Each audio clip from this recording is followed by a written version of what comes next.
Hi guys, good morning. Welcome back to my channel. আশা কৰিছো আপোনালোক ভালে আছে।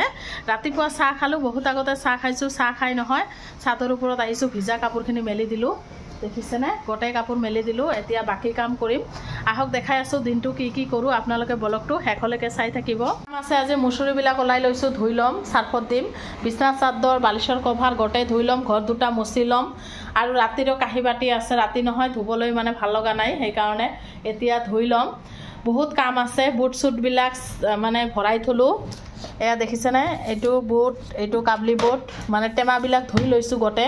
আগৰ দিন দেখাইছোৱে, সাফ সাফাই কৰিছিলো গোটে, ধুই থুই দিছো। এতিয়া কাহি বাটি ধুই লম, ইমান মাখা কাহি বাটি জমা হৈছে নহয়। দিনটো ৰান্ধা বঢ়া খোৱা লোৱা কালিৰ পৰা বন্ধ। এতিয়া একফালৰ পৰা কাম ষ্টাৰ্ট কৰো। আপোনালোকে ব্লগটো শেষলৈকে চাব। বজাৰ লৈ আহিছে, বজাৰখিনি দেখুৱাই নাই, আহক দেখাই আছো কি বজাৰ আনিলে। ৰজাৰ মাহ পৰিব এতিয়া, ডেইলি বজাৰ আহিবই ঘৰত, এইটো সেইটো। এয়া ধনিয়া পাত লৈ আহিছে,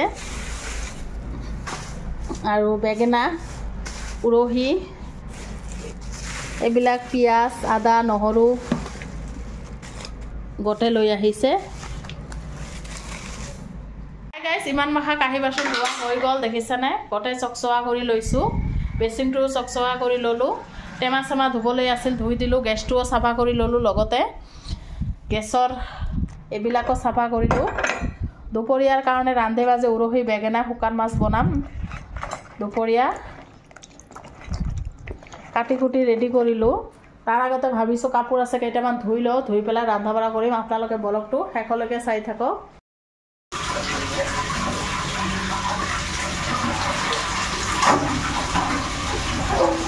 ৰজাৰ মাহৰ কাম শেষে নহয়, এটাৰ পিছত এটা কৰিয়ে আছোঁ, ডেইলি কৰি আছোঁ।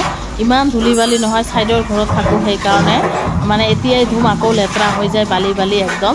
যি কি নহওক, এতিয়া কাপোৰখিনি ধুই আছোঁ, ৰান্ধাও হৈ গ'ল। আজি নহয় এটা তৰকাৰী বনাইছোঁ, শুকান মাছৰ তৰকাৰী, সেইকাৰণে মানে কাপোৰ ধুই সুবিধা হৈছে। ইপিনে কাপোৰ ধুই আছোঁ, ইপিনে ৰান্ধা বাঢ়া হৈ গ'ল, দেখিছেনে? শুকান মাছৰ তৰকাৰীটো। আৰু হাজবেণ্ডে খাবলৈ আহিছে, ভাত ওলাই দিলোঁ। ওলাই পেলাই মই ছাদৰ ওপৰত আহিছোঁ, কাপোৰখিনি মেলি দিওঁ। ইমান মাখা কাপোৰ ধুই দিছোঁ নহয়, আহক দেখাই আছোঁ।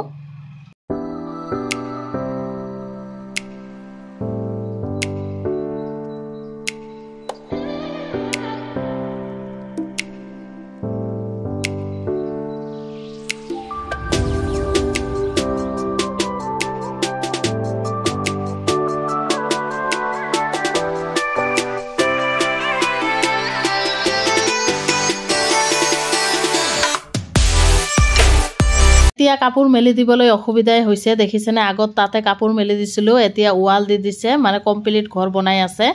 কম্বল চম্বল ধুবলৈ মানে খুবেই অসুবিধা হৈছে, তথাপি এটা ধুই দিছোঁ।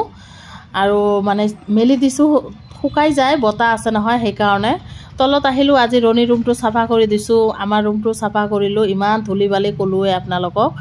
এতিয়া মই গা চা ধুম, গা চা ধুই ভাতকেইটা খাই আহি আছোঁ। আপোনালোকে ব্লগটো শেষলৈকে চাব। আৰু বিছনা পাতিবিলাক ঝাৰি ল'লোঁ, গোটেই ঝাৰা ঝুৰা কমপ্লিট। গাইছ, একেবাৰে সন্ধিয়া আহিলোঁ, দুপৰীয়া আৰু দেখুৱাই নহ'ল খোৱা লোৱা। ৰাতিপুৱাৰ পৰাই নহয় ব্যস্ত, কাৰণ কাঁহী বাটি ইমানবিলাক ওলাইছিল, ধুই ল'লোঁ, কাপোৰ ইমানবিলাক ধুই ল'লোঁ। দুপৰীয়া শুকান মাছ বনাইছিলোঁ, সেইকাৰণে মানে ৰান্ধা অলপ ঝামেলা কম আছিল, পটককৈ হৈছে ৰান্ধাটো, সেইকাৰণে ইমান মাখা কাম কৰিব পাইছোঁ। আৰু কণীও ভাজিছিলোঁ, দুপৰীয়া কণী ভাজা দি ভাত খালোঁ। এতিয়া সন্ধিয়া সময় চাহ খাই ল'লোঁ। চাহ খাই নহয় ইহঁতে নামাজ পঢ়িব গ'ল, তাৰাবি নামাজ পঢ়িব গৈছে, দেখিছেনে? ল'ৰাও গৈছে, ৰণীও গৈছে। আৰু ৰাতিৰ কাৰণে এতিয়া তৰকাৰী বনাম। ৰাতিৰ কাৰণে ভাবিছোঁ চেহেৰিৰ কাৰণে দালি ভৰ্তা বনাম, আৰু মটন আছে, মটন আলু জোল বনাম। তাকে দেখাম বাৰু, আপোনালোকে ব্লগটো শেষলৈকে চাব, স্কিপ নকৰিব। আৰু নতুন ব্লগবিলাক যোনে চাই প্লিজ এটাকৈ ছাবস্ক্ৰাইব মাৰি দিব। তেনেহ'লে আহক দেখাই আছোঁ। চেহেৰিৰ কাৰণে মটন আলু বনাই আছোঁ, আৰু এইপিনে দালি ভৰ্তা বনাম। এতিয়া ভাতটো বনাই আছোঁ। আসসালামু আলাইকুম গাইজ, সকলোকে ৰমাদান মুবাৰক। পবিত্ৰ ৰমজান মাহৰ আজি প্ৰথম চেহেৰি খাবলৈ উঠিলোঁ। এতিয়া ভাত চাত বনোৱা হ'ল, আহক দেখাই আছোঁ। ইপিনে ভাত বনালোঁ, আৰু দালি হৈ গৈছে, দালি ভৰ্তা কৰিছোঁ। মটন আলুৰ তৰকাৰী হয়। আৰু ল'ৰা উঠিছে খাবলৈ। প্ৰথম চেহেৰি একেবাৰে সহজভাৱে পাৰ কৰিলোঁ, খোৱা লোৱা হ'ল। এতিয়া অলপ চাহ খাই ল'ম আৰু ইহঁতে খাই লৈ শুইছে। আজি শ্বৰ্টকাট পাৰ কৰিলোঁ, দেখালোঁ আপোনালোকক। ব্লগটো মই ইয়াতে শেষ কৰিম, আকৌ নেক্সট ব্লগত আহি আছোঁ।